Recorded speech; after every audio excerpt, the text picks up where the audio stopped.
Hey, Edgar from Funneltopia here. Quick little update related to custom fields, contact custom fields, and you can add them now in your certificate builder, which in case you didn't know, you can issue certificates with you can see with fields that auto-populate, right? So let's say somebody completes a course, you can issue a certificate, or it could be an automation like that.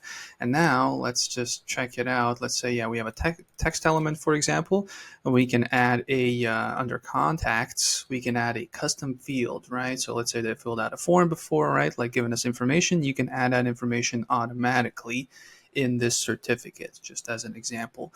But yeah, the certificate itself, if we go back, it's going to be under memberships, certificates. So here you can create a new one, or edit the previous ones, add this new feature in there. As the previous few videos, like quick and easy, nice little feature updates without disrupting all your old work, all that stuff, but making your life easier. So definitely go check that out. If you have any more questions, 24/7 chat support over here, let us know. We'll make sure to respond as quickly as possible. But if there's no questions, then I'll see you in the next video. Bye.